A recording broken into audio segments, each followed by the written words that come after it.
आप सभी को प्रभु यीशु के नाम में जय मसीह की। आपका स्वागत है फिर से हमारे चैनल पे।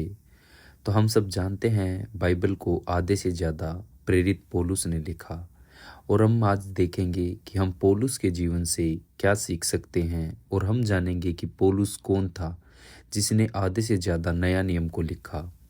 प्रेरित पौलुस के जीवन से बहुत कुछ सीखा जा सकता है। साधारण से जीवन से बहुत अधिक दूर पौलुस को परमेश्वर के राज्य के लिए असाधारण काम करने का अवसर दिया गया था।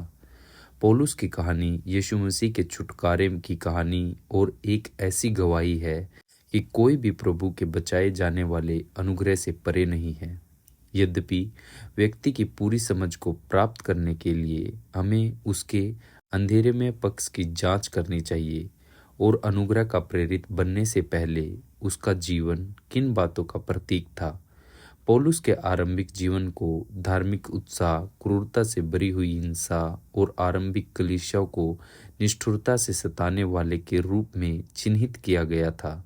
सौभाग्य से पौलुस के जीवन के वर्षों में एक स्पष्ट अंतर दिखाई देता है, क्योंकि उसने अपने जीवन को मसीह के लिए और उसके राज्य की वृद्धि के लिए यापन किया था।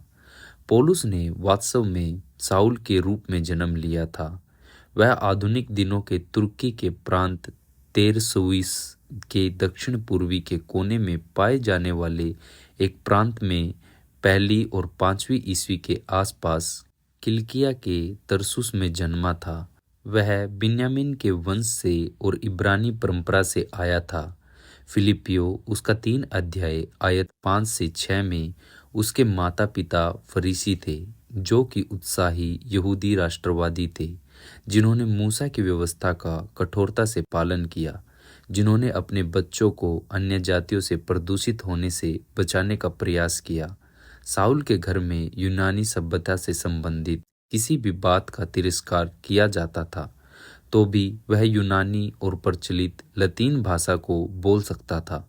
उसके परिवार ने अरामी भाषा को बोला होगा, जो कि इब्रानी भाषा से निकली हुई एक बोली है, जो यहूदिया की आधिकारिक भाषा थी। शाऊल का परिवार रोमी नागरिक था, परंतु उन्होंने यरूशलेम को वास्तव में शुद्ध और पवित्र नगर के रूप में देखा था। प्रेरितों के काम उसका 22 अध्याय आयत 22 से 29 में आप पढ़ सकते हैं। 13 वर्ष की आयु में साउल को फलस्तीन में गमीएल नामक के एक रब्बी से शिक्षा प्राप्त करने के लिए भेजा गया, जिसके अधीन साउल ने यहूदी इतिहास, भजन संहिता और भविष्यद्वक्ताओं के कार्यों के विषय में शिक्षा पाने के लिए कुशलता प्राप्त की। उसकी शिक्षा अगले 5 या 6 वर्षों तक चलती रही, क्योंकि साउल को ऐसी बातों को सीखना था ताकि पवित्र शास्त्र को ठीक ठीक समझा जा सके। प्रेरितों के काम उसका 22 अध्याय आयत 3 में इस समय में उसने प्राचीन काल में अभियोगात्मक भाषण के रूप में ज्ञात शिक्षा संबंधित पर्सनल उत्तर शैली को विकसित किया। अभिव्यक्ति की इस प्रतिविधि ने रब्बियों को व्यवस्था तोड़ने वालों से बचाव या उन पर मुकदमा चलाने के लिए यहूदी व्यवस्था के सूक्ष्म बिंदुओं के ऊपर वाद विवाद करने में सहायता की। साउल एक अभिवक्ता बन गया, और सभी चिन्हों ने उसे यहूदी महासभा का सदस्य बनने के लिए संकेत किया, जो कि यहूदी जीवन और धर्म के ऊपर शासन करने वाला 71 लोगों का यहूदी सर्वोच्च न्यायालय था। साउल अपने विश्वास के लिए उत्सुक था, और इसके इस विश्वास ने उसे समझौता करने की कोई अनुमति नहीं दी। यही वह उत्साह है जो साउल को धार्मिक रूढ़िवादों के मार्ग पर ले गया। प्रेरितों के काम उसका 5 अध्याय आयत 27 से 42 में पतरस ने यहूदी महासभा के सामने सुसमाचार का प्रचार किया और यीशु का बचाव किया, जिसे साउल ने सुना होगा। गमलीएल में भी वह उपस्थित था, और उसने परिषद को शांत करने और पतरस को पत्थर मारने से रोकने के लिए एक संदेश दिया। साउल सिफ्तनुस की जांच में भी उपस्थित हो सकता है।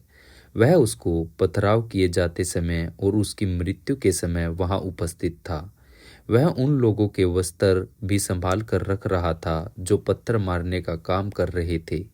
प्रेरितों के काम उसका 7 अध्याय आयत 58 में सिफ्तनुस की मृत्यु के पश्चात यरूशलेम की कलीसिया पर बड़ा उपद्रव आरंभ हुआ।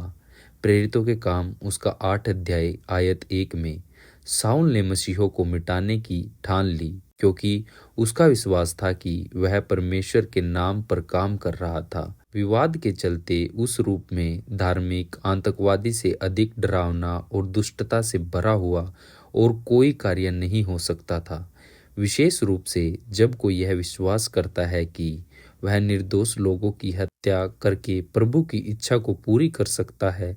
यही सटीकता के रूप से तरसुस का साउल था, अर्थात एक धार्मिक आतंकवादी। प्रेरितों के काम में 8 अध्याय आयत 3 में कहा गया है कि साउल कलीसिया को उजाड़ रहा था और घर घर घुसकर पुरुषों और स्त्रियों को घसीट घसीट कर बंदीगृह में डालता था।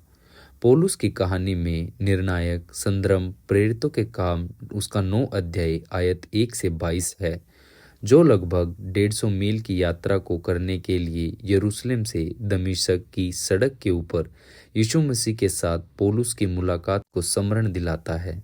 साउल ने जो कुछ देखा उससे वह अत्यधिक क्रोधित हुआ और मसीहों के प्राणों को लेने के लिए उनके विरुद्ध क्रोध से भर गया। अपनी यात्रा पर जाने से पहले उसने दमिश्क के सभागारों के लिए महायाजक से चिट्ठियां मांगी, ताकि वह उनके पास यरूशलेम की कैद में डालने के लिए मसीह विश्वासियों को ले आए। सड़क पर साउल स्वर्ग से आते एक तेज प्रकाश के घेरे में आ गया, जिसके कारण वह भूमि पर गिर गया। उसने इन शब्दों को सुना, हे साउल, हे साउल, तू मुझे क्यों सताता है? उसने पूछा, हे प्रभु, तू कौन है? उसने कहा, मैं यीशु हूँ, जिसे तू सताता है। वचन उसका 4 और 5 में। स्वागत किए जाने वाले कथन के रूप में यह यीशु के साथ साउल की पहली मुलाकात नहीं हो सकती। जैसा कि कुछ विद्वानों का सुझाव है कि युवा साउल यीशु के बारे में जानता होगा और हो सकता है कि वह वास्तव में उसकी मृत्यु का गवाह रहा हो। उसी क्षण से साउल का जीवन उलट पुलट हो गया। प्रभु के प्रकाश ने उसे अंधा कर दिया और उसे आगे यात्रा के लिए अपने साथी के ऊपर भरोसा करना पड़ा। यीशु के निर्देशानुसार साउल ने दमिश्क से हनन्याह नाम के एक व्यक्ति के साथ संपर्क स्थापित किया, जो पहले तो साउल से मिलने में हिचकिचाता है, क्योंकि वह साउल की प्रतिष्ठा को एक बुरे व्यक्ति के रूप में जानता था। परंतु प्रभु ने हनन्याह को बताया कि साउल कैसे उसका एक चुना हुआ पात्र था, जो उसके नाम को अन्य जातियों, राजाओं और इज़राइल की संतान के सामने प्रकाशित करेगा। प्रेरितों के काम उसका 9 अध्याय आयत 15 में। और ऐसा करने के लिए दुख को उठाएगा। प्रेरितों के काम अध्याय 9 और आयत 16 में हनन्याह ने प्रभु के निर्देशों का पालन किया और साउल को खोजते हुए उसके सिर के ऊपर अपने हाथ को रखा और उसे यीशु मसीह के विषय में अपने दर्शन के बारे में बताया। प्रार्थना के माध्यम से साउल ने पवित्र आत्मा को प्राप्त किया। प्रेरितों के काम उसका 9 अध्याय आयत 17 में अपनी दृष्टि को पुनः प्राप्त किया और बपतिस्मा लिया। प्रेरितों के काम अध्याय 9 और आयत 18 में साउल तुरंत यहूदियों के आराधनालयों में गया और यीशु को परमेश्वर का पुत्र होने की घोषणा की। प्रेरितों के काम उसका 9 अध्याय आयत 20 में लोगों को आश्चर्य और संदेह हुआ, क्योंकि वे साउल की प्रतिष्ठा को अच्छी तरह से जानते थे। यहूदियों ने सोचा वह मसीहों को ले जाने के लिए आया था, परंतु वह वास्तव में उनमें ही सम्मिलित हो गया। साउल की निर्भीकता बढ़ती चली गई, क्योंकि साउल दमिश्क में रहने वाले यहूदियों के आगे अपने तर्कों से यह प्रमाणित कर रहा था कि यीशु ही मसीह था। प्रेरितों के काम उसका 9 अध्याय आयत 22 में साउल ने अरब, दमिश्क, यरूशलेम, सीरिया और अपने मूल निवास स्थान किलिकिया में समय व्यतीत किया और बरनबास ने अन्ताकिया की कलीसिया में उसे विश्वासियों को शिक्षा देने में सहायता करने के लिए सूचीबद्ध किया। प्रेरितों के काम उसका 11 अध्याय आयत 25 में रुचिपूर्ण बात यह है कि सिफ्तनुस की मृत्यु के पश्चात उत्पन्न हुए स्ताव में मसीह विश्वासियों को यहूदिया से बाहर निकाल दिया, जिस कारण कई जातियों में आए हुए लोगों ने मिलकर कलीसियाओं की स्थापना की। प्रेरितों के काम उसका 11 अध्याय आयत 19 से 21 में आप पढ़ सकते हैं। साउल ने अपनी पहली 3 मिशनरी यात्राएं 40वीं ईस्वी सन में की। जैसा कि उसने अन्य जातियों के क्षेत्र में अधिक समय व्यतीत किया, साउल अपने रोमी नाम पौलुस से अधिक प्रसिद्ध हो गया। प्रेरितों के काम उसका 13 अध्याय आयत 9 में पौलुस ने नए नियम की पुस्तकों को लिखा। अधिकांश धर्म वैज्ञानिक इस बात पर सहमत है कि उसने रोमियो और 1 कुरिन्थियों, 2 कुरिन्थियों, गलातियों, फिलिपियों, 1 थिस्सलुनीकियों, 2 थिस्सलुनीकियों, फिलेमोन, इफिसियों, कुलिसियों, 1 तीमुथियुस, 2 तीमुथियुस और तीतुस को लिखा। ये 13 पत्रियाएं पौलुस के लेखक होने को बताती है और उसके धर्म विज्ञान के लिए प्राथमिक स्रोत है। जैसा कि पहले उल्लेख किया गया है, प्रेरितों के काम की पुस्तक हमें पौलुस के जीवन और समयों के विषय में एक ऐतिहासिक रूप प्रदान करती है। प्रेरित पौलुस ने अपने जीवन को पूरे रोमी संसार में अक्सर स्वयं को अत्यधिक संकट में डालते हुए यीशु मसीह की घोषणा करते हुए व्यतीत किया। 2 कुरिन्थियों उसका 11 अध्याय आयत 24 से 27 में आप पढ़ सकते हैं। ऐसा अनुमान लगाया जाता है कि ईस्वी सन 60 के दशक के मध्य में पौलुस की मृत्यु शहीद के रूप में रोम में हुई। इस तरह हम प्रेरित पौलुस के जीवन से क्या शिक्षा प्राप्त कर सकते हैं? पहले हम सीखते हैं कि परमेश्वर किसी को भी बचा सकता है। पौलुस की उल्लेखनीय कहानी प्रत्येक दिन स्वयं को दोहराती है, क्योंकि पूरे संसार में पाप से पूर्ण टूटे मन वाले लोगों को परमेश्वर के द्वारा यीशु मसीह में बचाए जाने वाले अनुग्रह के द्वारा परिवर्तित कर दिया जाता है। इनमें से कुछ लोगों ने अन्य मनुष्यों के साथ घृणित काम किया, जबकि कुछ केवल यह सोचकर नैतिक जीवन यापन करने का प्रयास करते हैं कि परमेश्वर न्याय के दिन उनके ऊपर मुस्कुराएगा। जब हम पौलुस की कहानी पढ़ते हैं तो हम आश्चर्यचकित हो जाते हैं कि परमेश्वर स्वर्ग में एक धार्मिक रूप से चरमपंथी को आने की अनुमति प्रदान करेगा, जिसे निर्दोष स्त्रियों और बच्चे की हत्या की थी। आज हम आतंकवादियों या अन्य अपराधियों को छुटकारे के लिए अयोग्य रहने के रूप में देख सकते हैं, क्योंकि मानवता के विरुद्ध उनके अपराध बड़े अधिक है। पौलुस की कहानी एक ऐसी ही कहानी है जिसे आज बताया जा सकता है। वह एक और अवसर को प्राप्त करने के लिए हमारी दृष्टि में योग्य नहीं है, तो भी परमेश्वर ने उस पर दया की। सच्चाई तो यह है कि प्रत्येक औसत के रूप में अच्छे सभ्य व्यक्ति से लेकर दुष्ट बुरे पतित व्यक्ति परमेश्वर के लिए अर्थ रखता है। केवल परमेश्वर ही एक आत्मा को नरक से बचा सकता है। दूसरी, हम पौलुस के जीवन से सीखते हैं कोई भी यीशु मसीह के लिए एक विनम्र सामर्थी गवाह हो सकता है। विवादास्पद के रूप में बाइबल में किसी भी अन्य मनुष्य ने पौलुस के रूप में यीशु मसीह के सुसमाचार को साझा करते समय इतनी अधिक विनम्रता का प्रदर्शन नहीं किया। प्रेरितों के काम उसका 20 अध्याय आयत 19 हमें बताता है कि उसने बड़ी दीनता से और आंसू बहा बहा कर और उन परीक्षाओं में जो यहूदियों के षड्यंत्र के कारण मुझ पर आ पड़ी, मैं प्रभु की सेवा करता रहूंगा। प्रेरितों के काम उसका 28 अध्याय आयत 31 में पौलुस यीशु मसीह का सुसमाचार निडर होकर परमेश्वर के राज्य का प्रचार करता और प्रभु यीशु मसीह की बातें सिखाता रहा। पौलुस दूसरों को यह बताने से नहीं डरता था कि प्रभु ने उसके लिए क्या किया। पौलुस ने अपने जीवन को उसके मन परिवर्तन से लेकर शहीद होने तक परमेश्वर के राज्य के लिए अथक परिश्रम करने में व्यतीत किया।